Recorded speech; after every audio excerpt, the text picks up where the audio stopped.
పేరిట వందనాలు. అమ్మ అందరికీ వందనాలు. ఈరోజు విశేషంగా సువార్త రాజయ్యకి అమ్మకి చాలా కాలం తర్వాత వచ్చినందుకు అయ్యా మీకు వందనాలు. గత శనివారం ఉదయకాలం మన సహోదరుడు రాము పాస్టర్ గారి అన్నయ్య గారు ప్రభునందు నిద్రించారు. నిన్న మధ్యాహ్నం 2 గంటల వరకు ఆ భూస్థాపన కార్యాల్లో ఉండి నేను మరలా 2 గంటలకు బయలుదేరి గుంటూరు 7:30 కల్లా వెళ్ళటం, అక్కడ కార్యాలు కూడిక చాలా ఆశీర్వాదకరంగా జరిగింది. ఇంచుమించు ఒక 200 మంది మన సహోదరుడు రాజు అన్న కుటుంబం వారి పరిచర్య ద్వారా సమకూర్చబడ్డారు. చక్కటి వాక్యం ఆరాధన కార్యాలన్నీ దీవెనకరంగా జరిగించడానికి ప్రభు కృప చూపారు. తిరిగి నా ప్రయాణాల్లో తోడయుండి మరలా ఇలా ప్రభు కృపనిచ్చినందుకై ప్రభుకే సమస్త మహిమ కలుగునుగాక. ఈ సమయంలో లూకా సువార్త 17వ అధ్యాయం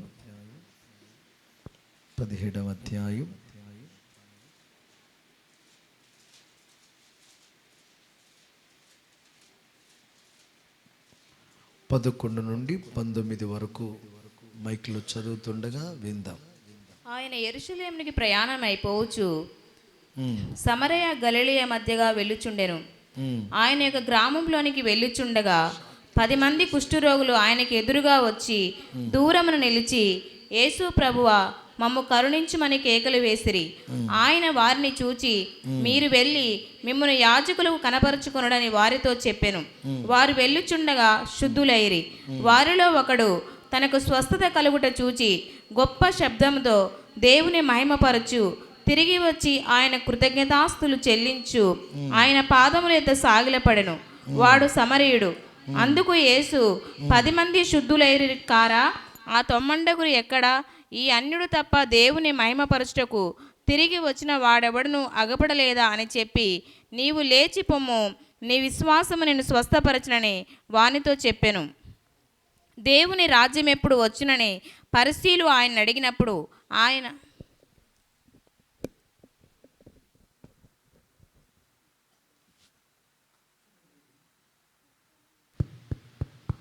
ప్రైజ్ ద లార్డ్. హల్లెలూయా, హల్లెలూయా, హల్లెలూయా. శబ్దం సంతోషంగా హల్లెలూయా, హల్లెలూయా, హల్లెలూయా.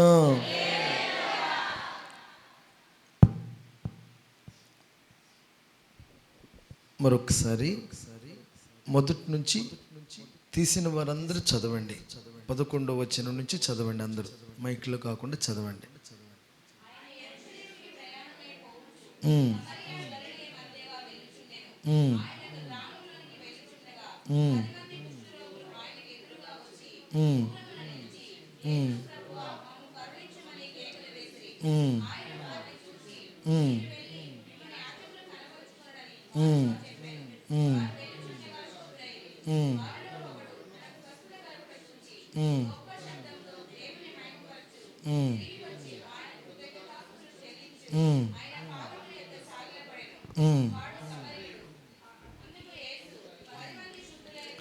పది మంది శుద్ధులైరి కారా? ఆ 9 ఎక్కడా?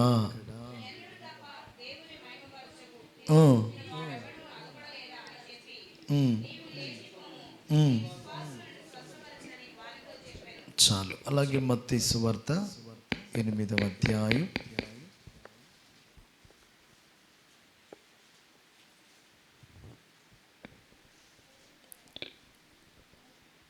2వ వచనం నుండి 4వ వచనం వరకు మైక్లో చదవండి. ఇదిగో కుష్ఠరోగి వచ్చి ఆయనకు మ్రొక్కి, ప్రభువా, నీకిష్టమైతే నన్ను శుద్ధినిగా చేయగలవనను.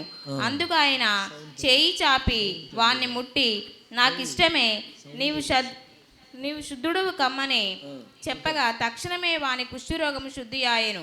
అప్పుడు యేసు, ఎవరితోనూ ఏమీ చెప్పకు సుమి, కాని నీవు వెళ్ళి వారికి సాక్షార్థమై నీ దేహమును యాజకుని కనబరుచుకొని మోషే నియమించిన కానుక సమర్పించుమని వానితో చెప్పెను. చాలు. కనుచూపు మేరలో ఉన్న మనం పొలిమేరలోకి వచ్చి నిలబడ్డట్లు ప్రభు దగ్గర నిలబడ్డాం. ఇప్పుడు ప్రభు కార్యం చేసి ఏం చేశాడు తెలుసా? ఆయన కాళ్ళ మీద పడేటట్లు చేశాడు. ప్రభు కార్యం చేస్తాడనే విశ్వాసం ఎప్పుడు కలిగిందో తెలుసా మనకి? వాళ్ళ కాళ్ళు పట్టుకున్నాం, వీళ్ళ కాళ్ళు పట్టుకున్నాం, మాంత్రికుల కాళ్ళు పట్టుకున్నాం, మనుషుల కాళ్ళు పట్టుకున్నాం, నమ్మిన వాళ్ళు కాళ్ళు పట్టుకున్నాం. ఇదిగో ఎందరో కాళ్ళు పట్టుకుని ఇప్పుడు యేసయ్య వైపు మన దృష్టి నిలబడింది. కొట్టు చప్పట్లో. మనుషుల నమ్ముట కంటే, రాజుల నమ్ముట కంటే యెహోవాను ఆశ్రయించడం మేలు అని ఇప్పుడు ఏం చేసింది తెలుసా?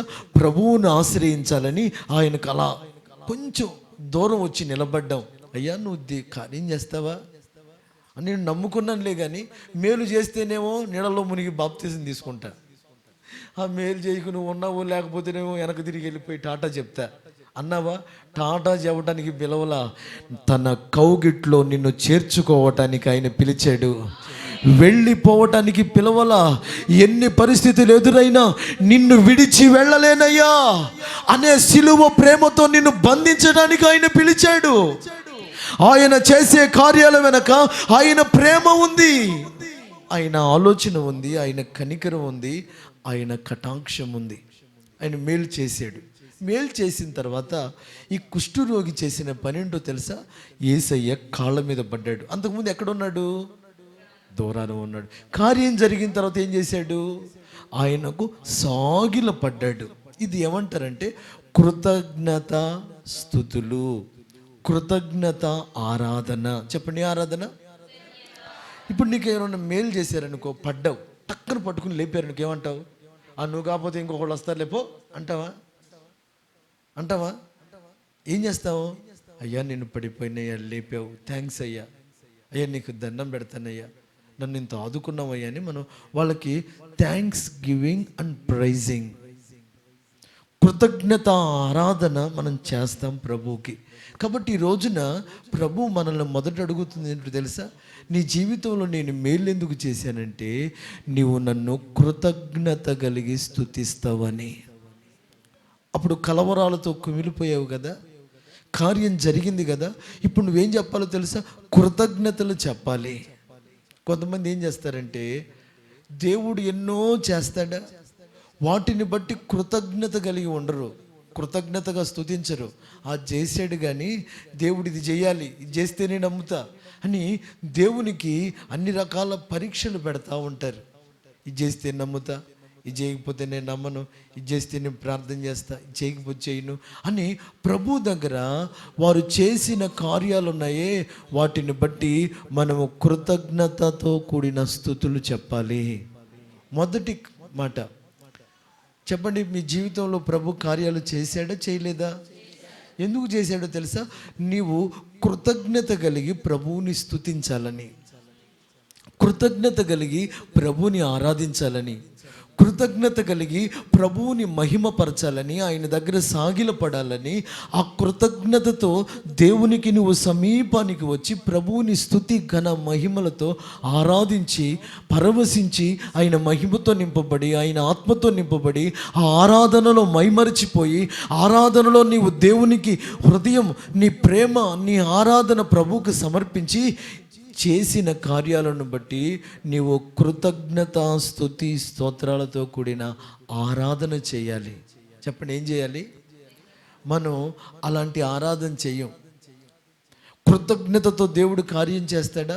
ప్రభువుని ఆరాధించవు, కార్యం జరుగుతుందా? చేతులెత్తి ఒక అరగంట సేపు స్తుతిస్తావా?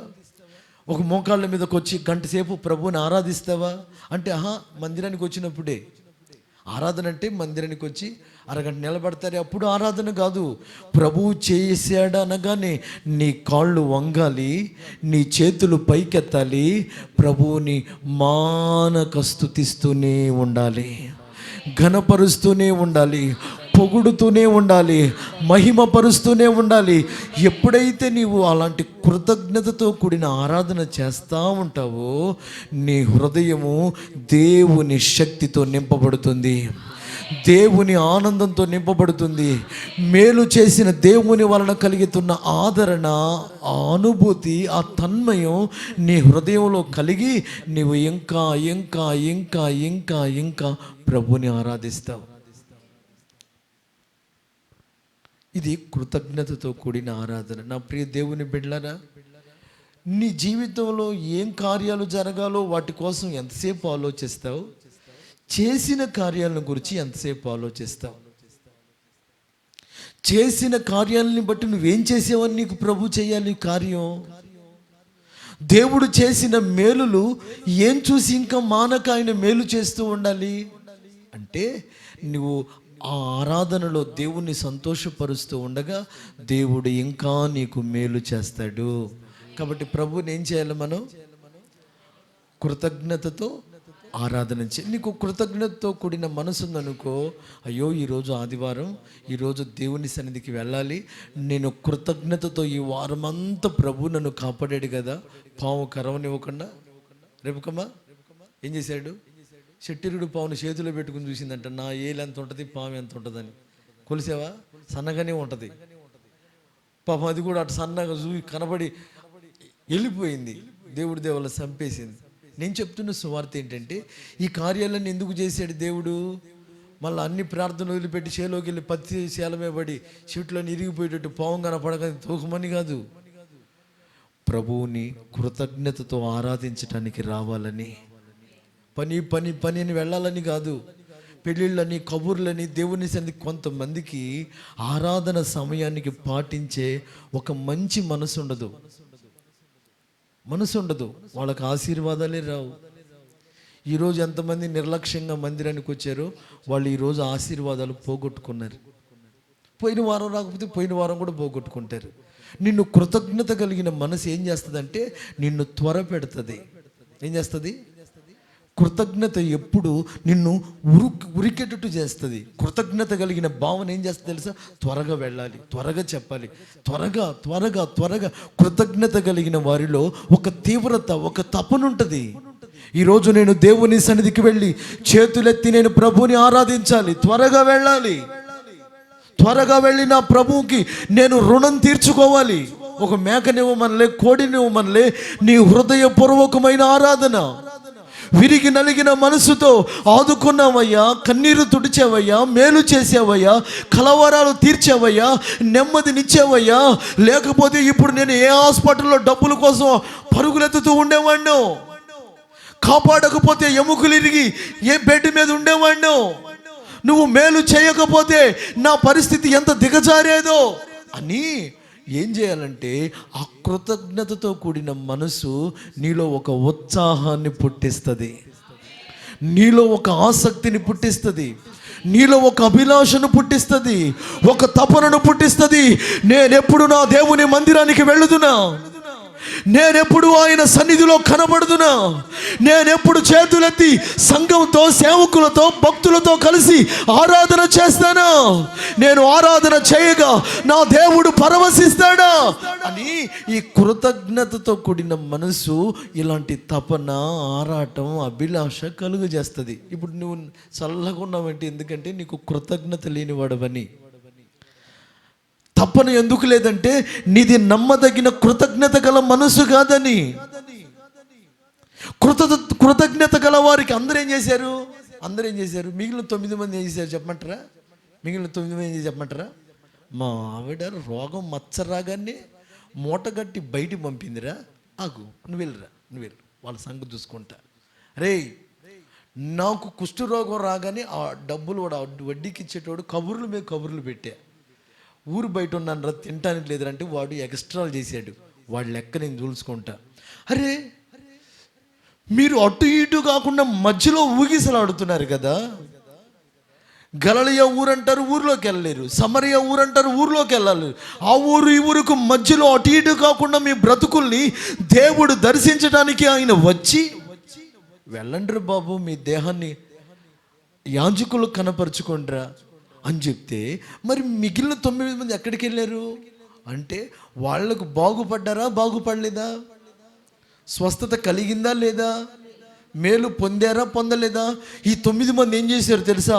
వాళ్ళకి చాలా మనసులో ఉన్నాయి అవి ఆలోచనలు. పగలున్నాయా, ప్రతీకారాలు ఉన్నాయా, బాధ్యతలు ఉన్నాయా? తొందరగా వెళ్ళి నా పిల్లల్ని హత్తుకోవాలి, ఈ కుష్ఠరోగాన్ని బట్టి నా పిల్లల్ని హత్తుకుని ముద్దాడలేకపోయానని ఉబలాటపు అభిమాన ప్రేమ అనురాగాలు కలిగాయా? నా భార్య దగ్గరికి వెళ్ళాలి, నా పిల్లల దగ్గరికి వెళ్ళాలి, నా కోడల దగ్గరికి వెళ్ళాలి, నా కూతురు దగ్గరికి వెళ్ళాలని ఉబలాటంతో వెళ్ళారు, ఆరాటంతో వెళ్ళారు. కానీ ఒకటి మాత్రం కలిగింది, కృతజ్ఞత లేని వారుగా వెళ్ళారు. ఒక్కడేం చేశాడు తెలుసా? మా భార్య ఉంది, పిల్లలు ఉన్నారు, ఊరుంది, బలగం ఉంది, అన్నీ ఉన్నాయని అంటాడు, కృతజ్ఞతతో నేను ఆయనకు సాగిలపడాలి. ఫిక్స్ అయిపోయాడు. అంతకుముందు దూరాన్ని ఉన్నాడు కదా, దూరాన్ని ఉండకముందు నేను అనుకుంటున్నాను, కార్యం చేయకముందే కుష్టు రోగమే కనుక నాకు లేకపోతే ఆయన కాళ్ళ మీద పడి ఏడ్చి నా బాధ చెప్పేవాడిని, ఏమంటాడో అని దూరంగా నిలబడినప్పుడే ఈ 10 మందిలో వీడికి కలిగి ఉంటుంది కాళ్ళ మీద పడిన గోడు చెప్పాలని. కానీ రోగం కదా, చెప్పలేకపోయాడు. కార్యం జరిగింది కదా, కాళ్ళ మీద పడిపోయాడు. మిగిలిన 9 మంది ఎక్కడికి పోయారు? అడ్రస్ లేదు. మరి ఎక్కడికి వెళ్ళారు? ఎక్కడికో చోటికి వెళ్ళారంటే భార్య దగ్గరికి వెళ్ళారా, పిల్లల దగ్గరికి వెళ్ళారా, ఇంటికి వెళ్ళారా, పొరుగురు వెళ్ళారా, ఆ ఊరు వెళ్ళారా? మొత్తానికి వాళ్ళలో కృతజ్ఞత గల మనస్సు లేదు. ఆరాధన మానేసావనుకో, దేవుని సన్నిధిలో ఉపవాస కోటికలో రాలేదనుకో, నీవు ప్రభువు చేసిన మేలులు మర్చిపోయి చేయాల్సినే చేయలేవయ్యా అని ఇంకా నువ్వు లెటర్ల మీద లెటర్లు పెడుతూ ఉన్నావు అనుకో, ఆయన అంటాడు, నీవు కృతజ్ఞత విషయమై ఆరాటం లేని వ్యక్తివి కనుక నీకు మేలు చేయబుద్ధి కావట్లే.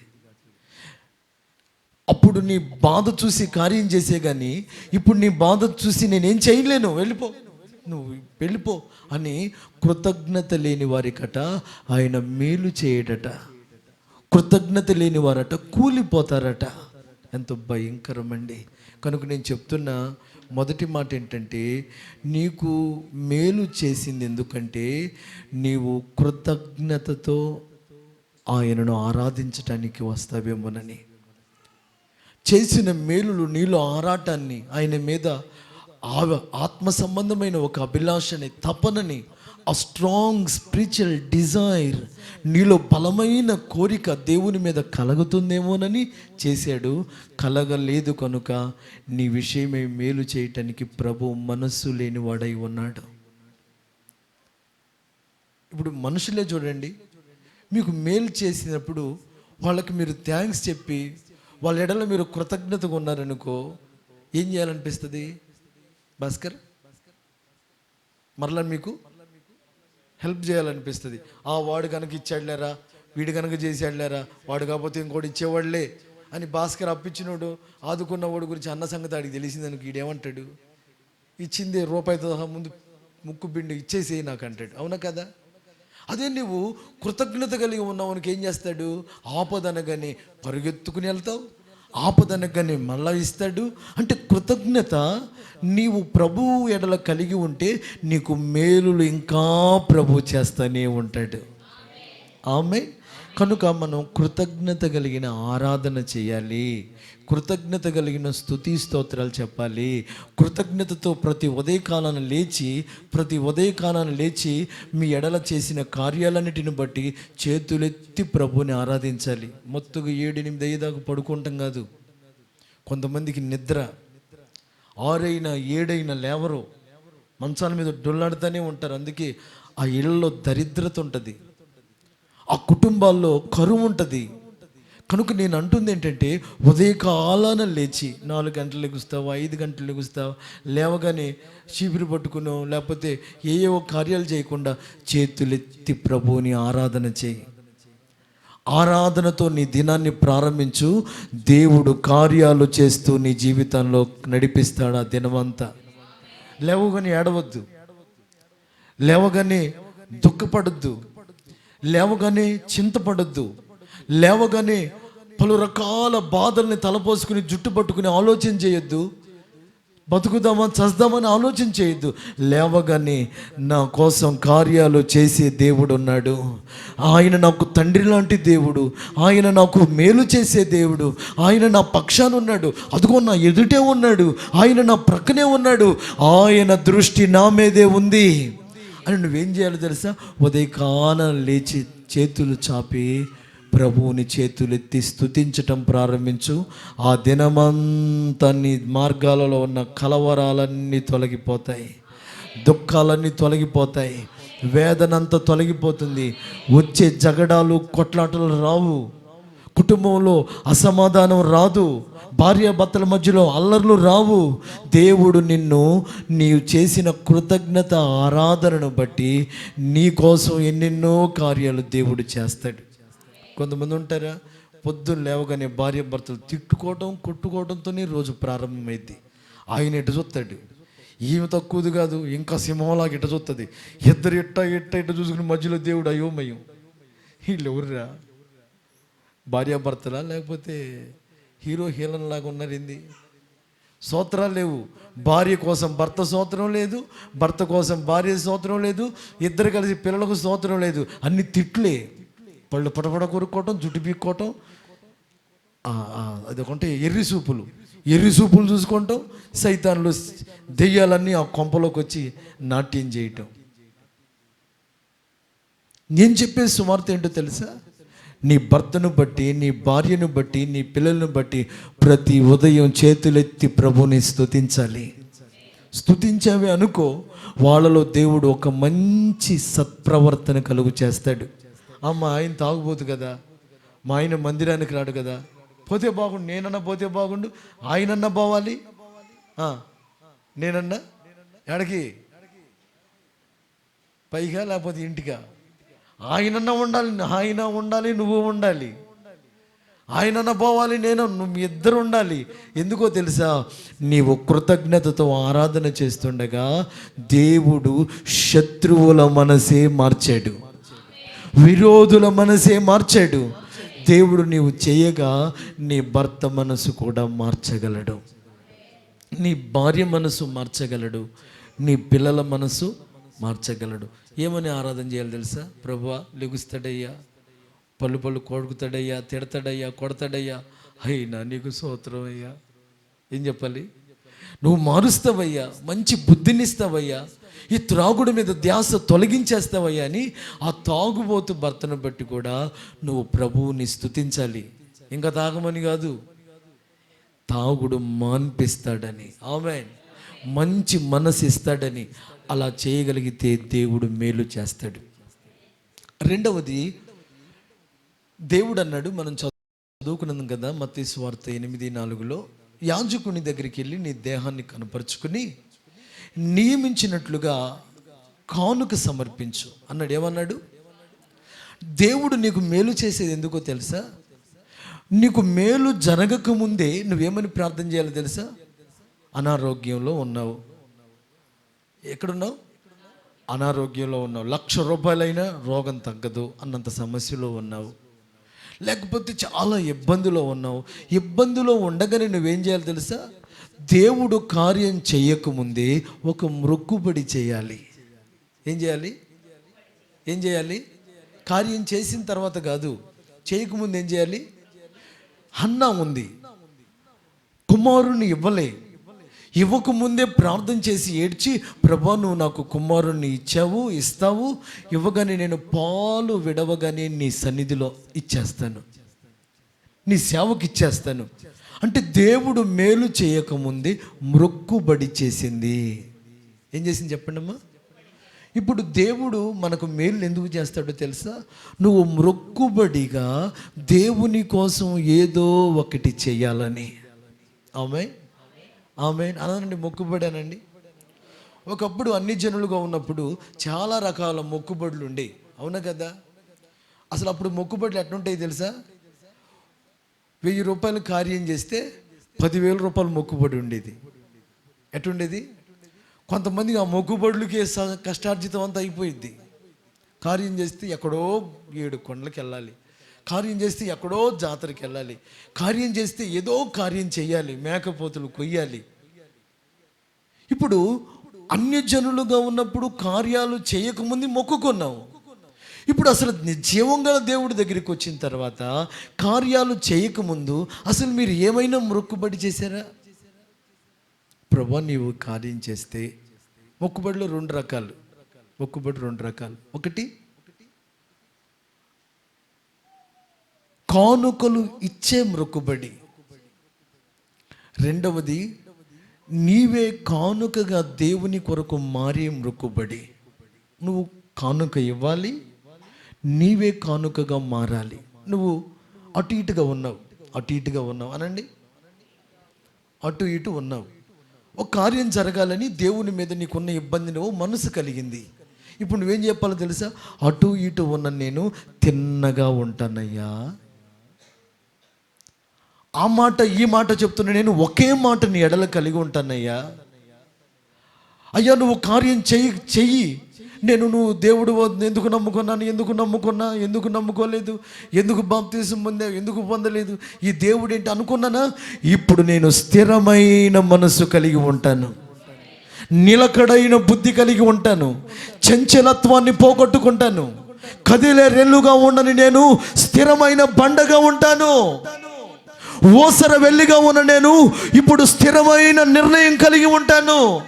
నిలకడగా జారుతున్న నీళ్ల వలె ఉన్న నేను ఇప్పుడు ఒక నిలకడలోకి వచ్చి, ఒక నిబంధనలోకి వచ్చి నిలబడతాను. I will stand for you lord. నేను నిలబడతానయ్యా, ప్లీజ్ ఈ కార్యం చేయి ప్రభువా. నాలో చంచలత్వాన్ని బట్టినేమో, నాలో అస్థిరత్వాన్ని బట్టినేమో నేను పైకి రాలేకపోతున్నానయ్యా అని ఇప్పుడు నువ్వేం చేయాలో తెలుసా? నీవే కానుకగా మారే ఒక మంచి భక్తి కోసం ఒక మొక్కుబడి చేయాలి. సినిమాలు మానేస్తానని మొక్కుకో, చూస్తున్నావు కదా. బూతులు మానేస్తానని మొక్కుకో, కోపంతో ఆవేశంతో పళ్ళు పట్ట కొరుకుతున్నావు కదా, అలా కోపం రానివ్వకుండా నేను మొక్కుకో. ఈ మేలు జరగలేదు కాబట్టి ఆ దేవుడు ఉన్నాడా లేదా అని సందేహపడుతున్నావు కదా, నేను ఇక సందేహం రాకుండా ఉంటానయ్యా మొక్కుకో. నీ మొక్కుబడి నిన్ను ఒక భక్తిలో ఒక స్టెప్ ఎక్కేటట్లు చేయాలి.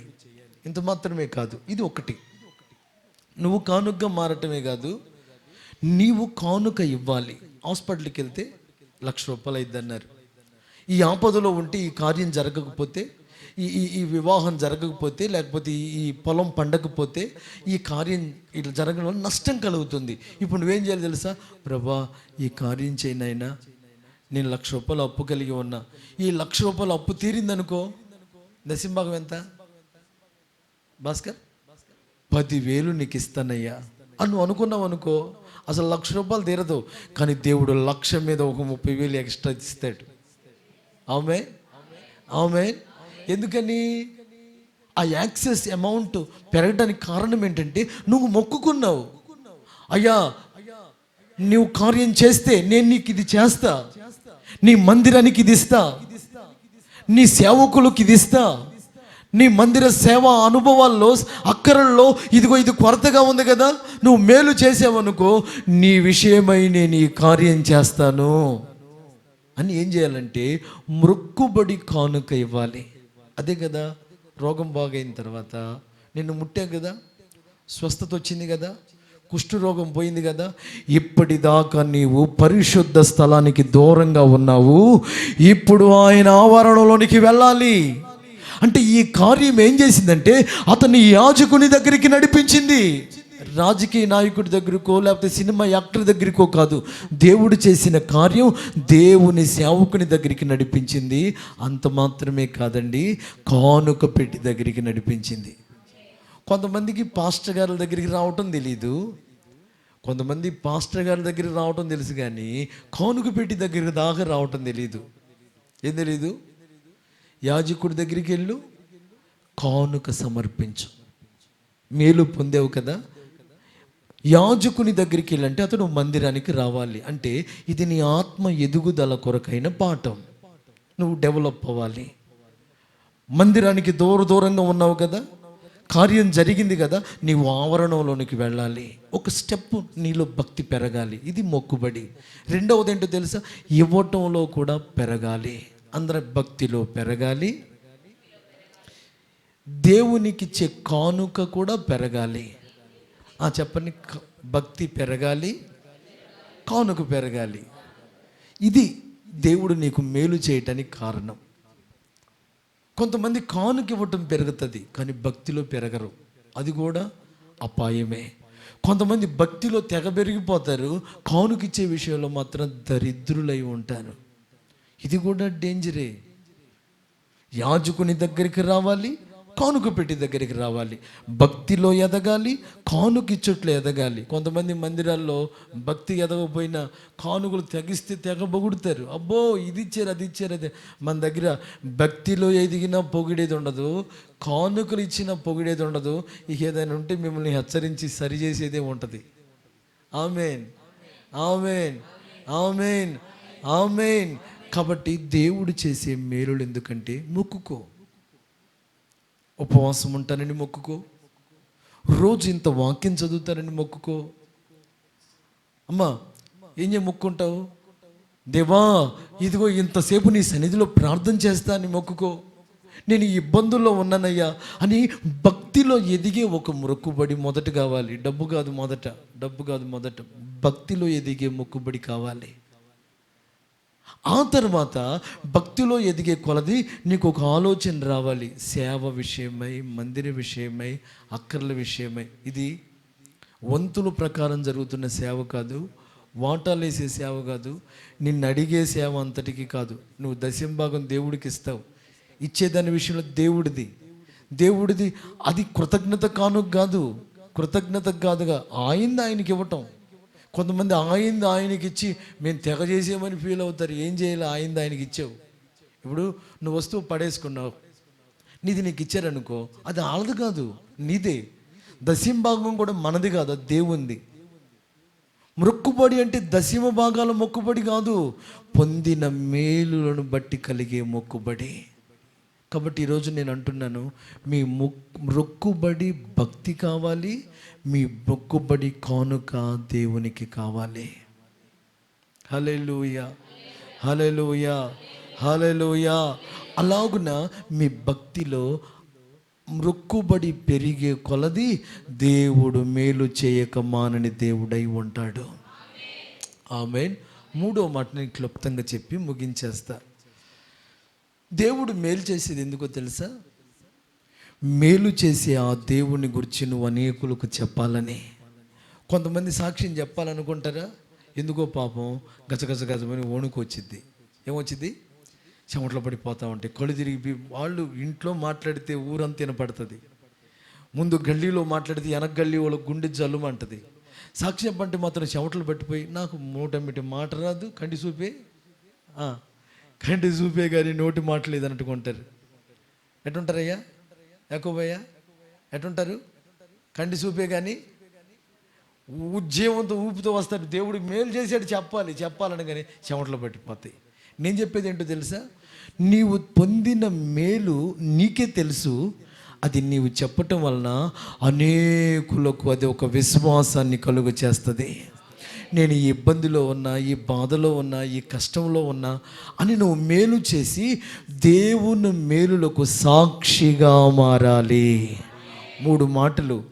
దేవుడు నీకు చేసే కార్యాలు ఎందుకంటే నీవు కృతజ్ఞతతో ఆరాధన చేయాలని. కృతజ్ఞత ఆరాధన. రెండవది కృతజ్ఞత అర్పణ. మూడవది కృతజ్ఞత కలిగిన ఆ జీవితంలో నీవు కృతజ్ఞతతో సాక్షివై ఉండాలి. సంఘంలోనే చెప్పలేని నీవు నలుగురు అన్ని జనుల మధ్యలోకి ఏం చెప్తావు? మందిరంలోనే దేవుని సన్నిధి ఉన్న చోట కృతజ్ఞతగా తపనతో సాక్ష్యం చెప్పలేని నీవు ప్రభు ఎదుట ఎవరికి సాక్షిగా నిలబడతావు? నేను చెప్తున్న సువార్త ఏంటి తెలుసా? నువ్వు ఏ మేలులు పొందావో దానిని గూర్చి అనేకులతో మాట్లాడాలి. ఆ కార్యం చేసిన దేవుడు. కొంతమంది ఎలా ఉంటారు తెలుసా? వాళ్ళ బాధ చూస్తేనేమో 10 మంది రావాలి. ఇతరులు బాధపడుతున్నారు అనుకో, వాళ్ళకి అంతే జరగాలి. ఏమంటారు? వాళ్ళకి అంతే జరగాలని వాళ్ళు ఏడుస్తుంటే వీళ్ళు నవ్వుతారు. నేను చెప్తున్న బాట ఏంటి తెలుసా? నీ కన్నీరు తుడిచిన కార్యం అనేకులు కన్నీరు తుడవటానికి కారణంగా మారునుగాక. నీ భయంలో దేవుడు చేసిన కార్యం గుండె నిండా ధైర్యం ఇచ్చింది కదా. ఏదున్నా ఎవరున్నా లేకపోయినా నా ప్రభువు కోసం నేను బ్రతకాలనే ఒక సమర్పణను కలుగు చేసింది కదా. ఆ సాక్ష్యం అనేకులలో సమర్పణ కలుగు చేసేదిగా మారాలి. నీ కన్నీరు తుడిచిన దేవుడు నీ సాక్ష్యాన్ని బట్టి అనేకుల కన్నీరు తుడవాలి. నీ ఇంట్లోకి వచ్చిన దేవుడు నిన్ను బట్టి అనేక ఇంట్లో అడుగు పెట్టును గాక. నిన్ను ఆదుకున్న దేవుడు నువ్వు సాక్ష్యం చెప్పగా అనేకులను ఆదుకొనును గాక. నీ భయం తొలగించిన సాక్ష్యం అనేకులలో భయాన్ని పారద్రోలును గాక. నీకు ఒకప్పుడు ఏడ్చేదాన్ని, ఒకప్పుడు కృంగిపోయేదాన్ని, ఒకప్పుడు చస్తే బాగుండు అనుకునేదాన్ని, ఒకప్పుడు ఎందుకు పుట్టాను అనుకునేదాన్ని, ఒకప్పుడు ఎందుకు పెరిగా, ఎందుకు పెళ్ళి, ఎందు జీవితం అనుకున్నావు. కానీ ఇప్పుడు దేవుడు మేలు చేసి నేను నీకు తోడై ఉన్నానని వాగ్దానం చేశాడు. నేను నీ ఎడల కార్యాలు చేసే దేవుడిని అభయం ఇచ్చాడు. ఇప్పటికి ఎన్నోసార్లు నీతో మాట్లాడలేదా? ఎన్నోసార్లు నిన్ను ధైర్యపరచలేదా? ఎన్నోసార్లు కారుతున్న నీ కన్నీరు తుడవలేదా? కన్నీటికి కారణాలను దేవుడు కొట్టివేయలేదా? నీ నింద తొలగించిన దేవుడు నిన్ను అనేకులకు ఘనతకు కారణంగానే మార్చునుగాక. తల ఎత్తి పైకెత్తిన దేవుడు నిన్ను బట్టి అనేకుల తల పైకెత్తబడునుగాక. అది దేన్ని బట్టి జరుగుతుందో తెలుసా? నీ సాక్ష్యాన్ని బట్టి. ఒక ఆముందండి, అందరూ పాపాత్మురాలు సమరయస్త్రీ అన్నారు. దేవుడు రక్షణ కార్యం చెప్పాడు, అద్భుతం చేయాల, రోగం బాగవల, దాహం తీరుతుందమ్మా. ఈ బావిలో నీళ్ళు నీ దాహం తీరట్లేదు కానీ నీ కడుపులోనే ఉడతాయమ్మా నీళ్ళు. నిన్ను ఎవరు దాహం అడుగుతున్నారో వాళ్ళు ఎవరో తెలిస్తే వారిని దాహం అడుగుతావమ్మా. నువ్వు ప్రవక్తవా, నువ్వు మెస్సయ్యవా అని గుర్తుపట్టింది. అమ్మో మెస్సయ్య వచ్చాడని ఆ కృతజ్ఞతతో ఏం చేసిందో తెలుసా? నేను చేసినవన్నీ చెప్పిన ఈయన ప్రవక్త కాదా, ఈయన మెస్సయ్య కాదా అని ఆ సుకారు గ్రామానికి వెళ్ళి సాక్ష్యం చెప్పి ఊరుని కదిలించింది. రోగం తగ్గిందా? ఏం తగ్గింది తెలుసా? తన ఒంట్లో ఉన్న పాపపు జబ్బు నయమైంది. పాపపు ఆలోచన తొలగిపోయింది, కొండ విడిచిపెట్టింది. నేను చెప్పినవన్నీ చెప్పిన ఈయన ప్రవక్త కదా, ఈయన మెస్సయ్య కదా, వచ్చి చూడండి అని ఊరందరికీ సాక్ష్యం చెప్పి మందిరానికి నడిపించింది, యేసయ్య దగ్గరికి నడిపించింది. అప్పుడు వాళ్ళు అన్నారమ్మా, నీ మాటను బట్టి ఈయన మెస్సయ్యని నమ్మాం కానీ ఇప్పుడు మేము అనుభవించి చెప్తున్నాము ఆయన నిజముగా మెస్సయ్యే. చూసారా? అంటే నీవు సాక్షిగా ఉండాలి. ఊర్లో సాక్షిగా ఉండాలి. నీ బంధువుల మధ్యలో చెప్తే సిగ్గు కలిగిద్దా? కలిగితే కలగని. అవమానం కలిగితే కలగని. వాళ్ళు నీ అన్నప్పుడు నేను ఏమైనా అంటారా? అంటారులే కానీ ఆ మాట వారిలో ఒక నుప్పు రవ్వలాగా పుట్టి అది మండి ఒక రోజున వారిని ప్రభు ఎదుటికి నడిపిస్తుంది. ఒకప్పుడు ఆ దేవుడి గురించి చెప్పక అంటారు, కానీ నువ్వు అన్న మాట వారి చెవుల్లో నుంచి వారి గుండెలో ఏదో ఒక మూలకి వెళ్తుంది. ఆ మాట ఒక టైం రాగా దేవుడు ఆ మాటని రిపీట్ చేస్తూ ఉంటాడు. అక్కి మాట చెప్పింది కదా, అన్ని మాట చెప్పాడు కదా, దేవుడు ఆ మేలు చేస్తాడేమో అనుకుని ఆ మాట వారిలో నుంచి బయటకు వచ్చి వారిని ప్రభువు ద్వారా మేలు పొందే వ్యక్తిగా మారుస్తుంది. ఇదిగో మీ ఎదుట ఇద్దరున్నారే, వాళ్ళు అసలు లెక్క అయితే వారం రావాలి ఇక్కడికి. అవునా కాదు? సువార్త అన్న చచ్చిపోయింది అనుకున్నారు ఆమెని. ఏ హాస్పిటల్? లిమ్స్ హాస్పిటలా? తీసుకెళ్ళిపోతే తలకాయ ఇంత అయింది, ఓ 4-5 కేజీలు అంత అయిపోయింది లావు. పండిపోయిన జాంకాయని ముట్టుకుంటే ఏ లోపలికి ఎలా వెళ్తుందో ఆమె తలకాయ, బ్రెయిన్ ఉంది, ఈ టెంక లేదు, తలకాయ అంత మెత్తగా పండిన జామ పండు, మామిడి పండులాగా గుజ్జుగా అయిపోయింది. ఈ లోపల భార్యను తీసుకొద్దామని ఆయన అనుకుంటే ఆయన కాళ్ళు పడిపోయినాయి. ఒకవైపున ఆమె, ఒకవైపు నేను, ఇద్దరు సాగు బతుకుల్లో ఉంటే ఈ ఊరికి వచ్చిన కొత్తలో వాళ్ళ మరదలు అక్కగారి చెల్లి వచ్చింది. అయ్యా కార్యం చేస్తారని తల్లి వాళ్ళు చెప్తే వచ్చింది. దేవుడు ఏదైనా కార్యం చేస్తాడు. కారణం ఏంటో తెలుసా? దేవుని వలన మేలు పొందిన వారు చెప్పిన సాక్ష్యం వాళ్ళ ఇంటి దాకా వెళ్ళింది. ఇక్కడ ఒక దైవజనులు వచ్చారు, ఇక్కడ దేవుని కార్యాలు జరుగుతున్నాయని మీరు చెప్పిన మాట ఊరంతా పాకి ఆ ఇంటికి వెళ్తే ఆమె బోరును వచ్చి మా అక్క చచ్చిపోయేటట్టుంది, మా చచ్చిపోయేటట్టుందని వస్తే వాళ్ళ పరిస్థితి ఎట్లుందో తెలుసా? వచ్చినప్పుడు చాలా దారుణం, చచ్చిపోద్ది అనుకున్నారు అందరూ. కానీ అద్భుతం చెప్పంటారా, ఆ తల ఆ కాళ్ళు పడిపోయిన ఇద్దరిని దేవుడు సజీవంగా పైకి లేపాడు. ఈ పండిపోయిన మామిడి పండులాగా అయిపోయి తల గుజ్జు గుజ్జు అయిపోయి అసలు ఎంత లాభం అయిపోయి చచ్చిపోయింది అన్నారా? ఇటుకలు పనిచేసి రాళ్ళు కూడా మోసింది ఆ తలకాయ మీద. మోసేవాళ్ళు లేదమ్మా, పని చేసిందా లేదా? ఇప్పుడు కాళ్ళు పడిపోయిన ఆయన లేచి నిలబడ్డాడు. రోజుల్లోని నెలల్లో కాదు, రోజుల్లో ఇన్ని కార్యాలు చేశాడు కదా. వారు ఎంత కృతజ్ఞతగా ఉండాలి.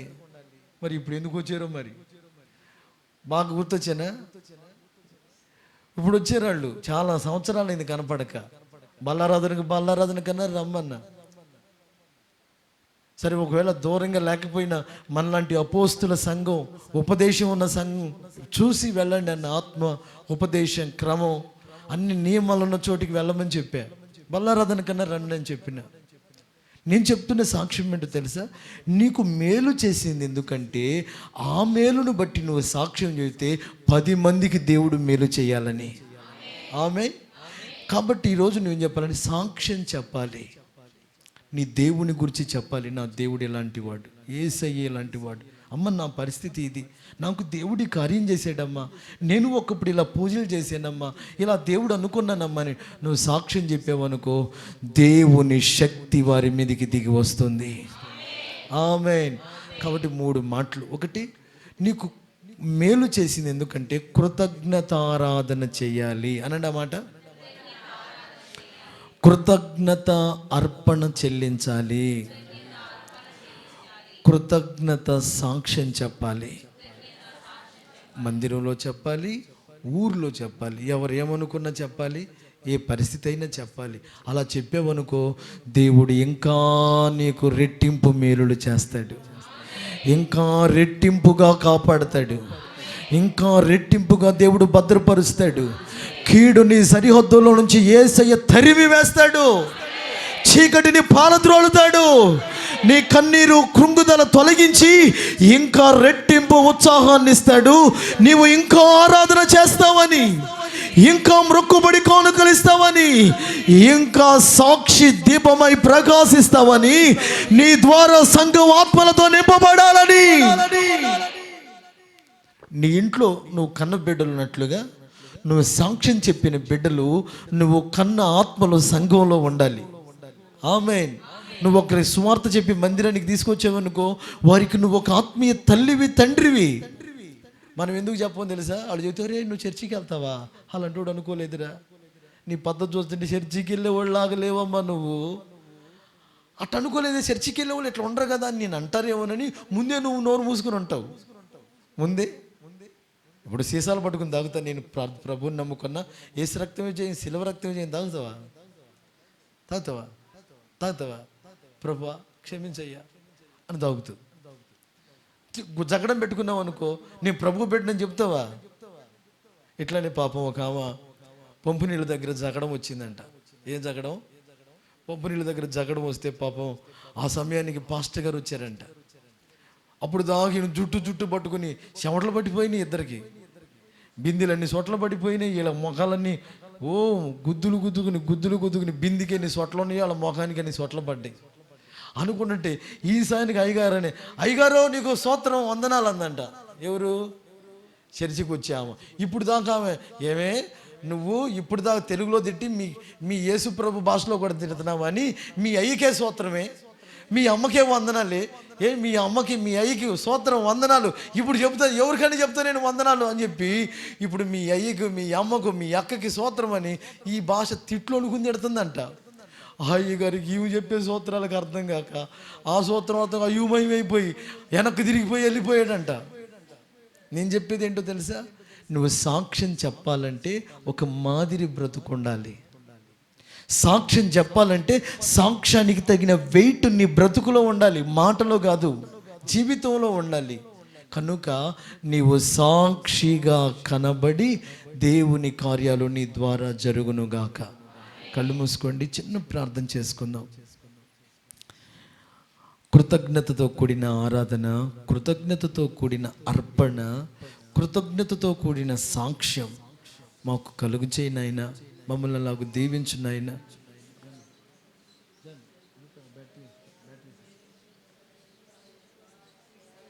రిబా షబారి అలా రమానల రబా. ఒకవేళ కార్యాలు జరగకపోతే మొక్కుకో, ఒక మొక్కుబడి చేయి. కొన్నిసార్లు ఎంత ప్రార్థన చేసినా జరగని కార్యాలు నీవు మొక్కుబడి చేస్తేనే జరుగుతాయి. హన్నా జీవితంలో కార్యాలు జరగలే. మందిరానికి వస్తూనే ఉంది, ఏడుస్తూనే ఉంది, ప్రార్థన చేస్తూనే సంవత్సరం వెళుతుంది. కానీ ఆ సంవత్సరం మొక్కుబడితో కూడిన కన్నీరు కార్చింది. మొక్కుబడితో కూడిన కన్నీరు కార్యం జరిగేటట్లుగా మార్చింది. కొన్నిసార్లు నీ ఉపవాసాల వలన, నీ ప్రార్థన వలన జరిగిన కార్యాలు మొక్కుబడి వలనే జరుగుతాయి. ప్రభువా నీ కృప దయచేయి నాయనా.